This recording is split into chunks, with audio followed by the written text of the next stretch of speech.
ना बिलिश। दोस्तों, हिन दुनिया में औरतुनि खे कमज़ोर सम्झो वेंदो आहे, पर इन ॻाल्हि खे ग़लति साबित कयो आहे एना बिलिस। 10 सालनि जी इन छोकिरीअ ऑडियंस जी वॾी मेड़ जे साम्हूं 52 मिंट में 1500 दफ़ा पुशअप हणी वर्ल्ड रिकॉर्ड में पंहिंजो नालो दर्ज करायो आहे।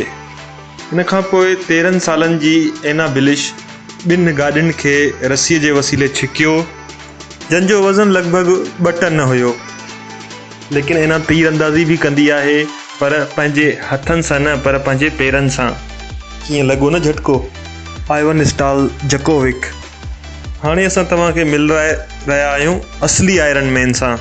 आइवन क्रोएशिया में रहंदो आहे ऐं 6 सालनि जी उमिरि में तमामु घणो मशहूरु थी चुको आहे। हिन जी मशहूरी जो कारण आहे हिन जो मैग्नेटिक पावर। हिन जे जिस्म अंदरि हिकु ताक़तवर चकमकी मैदान पैदा थींदो आहे, जेको केतिरनि ई धातुनि ऐं लोह खे पाण जी तरफ़ छिकींदो आहे, जंहिंमें चमचूं, थाली ऐं प्रेशर कुकर ताईं शामिल आहिनि शयूं। हिन छोकिरे जे माइटनि जो चवणु आहे त हिन छोकिरे जे जिस्म ते 25 किलो ताईं लोह चिंबड़ी सघे थो। ॿी हैरत जी ॻाल्हि इहा आहे त हिन जे जिस्म जा ज़ख़्म आम माण्हुनि जे ज़ख़्मनि जे हिसाब खां जल्दी छुटी वेंदा आहिनि। नोंग यू ही। तव्हां कैट वुमेन जे बारे में त ॿुधो हूंदो, पर अॼु असां तव्हांखे ॾेखारे रहिया आहियूं कैट बॉय। चीन जे हिकु शहर में रहंदो आहे हिकु पुरस्रार छोकिरो। इन छोकिरे जे ॼमण खां पोइ इन जो पीउ परेशान थी वियो हुयो त हिन जे पुट जूं अखियूं बिल्कुलु ॿिलीअ जी अखियुनि वांगुरु हुयूं, ऐं मज़े जी ॻाल्हि इहा हुई त इहे ऊंदाही में ॿिलीअ वांगुरु चमकंदियूं बि हुयूं। ऐं हिन जो वालिद जॾहिं हिन खे डॉक्टर ॾे वठी वियो हिन जी अखियुनि जी जांच कराइण लाइ, त उते डॉक्टर हिकिड़ी ॿी चौंकाईंदड़ ॻाल्हि कई।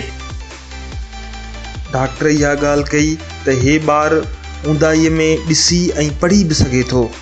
हे हिकु तरह जो म्यूटेशन आहे जेको करोड़नि ॿारनि मां कंहिं हिक में थींदो आहे। ॿियो आहे ईथन बॉटनिक। दोस्तो, नंढड़ी उमिरि जो ही म्यूज़िक जो उस्ताद सिर्फ़ु 11 सालनि जी उमिरि में पंहिंजो नालो गिनीज़ वर्ल्ड रिकॉर्ड में ॾियारे चुको आहे, छो त हे दुनिया जो अकेलो इन नंढड़ी उमिरि जो छोकिरो आहे जेको म्यूज़िक जो उस्ताद आहे ऐं हिन सॼी दुनिया जो सफ़र बि कयो आहे।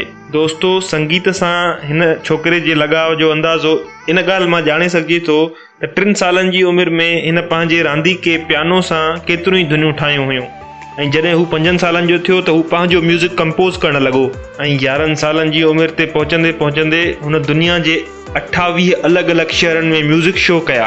हिन पंहिंजी फ़नकारीअ जा उहे जोहर ॾेखारिया जन ते सॼी दुनिया हैरान थी वई। ईथन जा माउ पीउ जो चवणु आहे त उन्हनि जो म्यूज़िक सां दूर दूर ताईं को वास्तो न आहे, पर उहे हैरान आहिनि त उन्हनि जो ॿारु एतिरी नंढी उमिरि में म्यूज़िक जो एॾो उस्ताद कीअं निकितो आहे। तनिष्क अब्राहिम।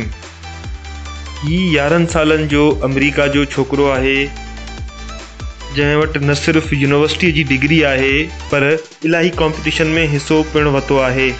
जंहिं उमिरि में ॿार जूनियर स्कूल में पढ़ंदा आहिनि, उन उमिरि में तनिष्क हाई स्कूल कंप्लीट करे कॉलेज जॉइन कयो आहे।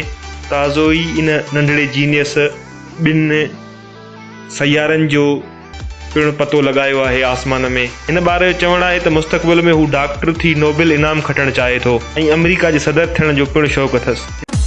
दोस्तों, अगरि तव्हांखे ही मुंहिंजो वीडियो पसंदि आयो आहे त प्लीज़ फेसबुक ते लाइक ज़रूरु कंदा ऐं वधि खां वधि शेयर कंदा पंहिंजे दोस्तनि में। वॾी महिरबानी।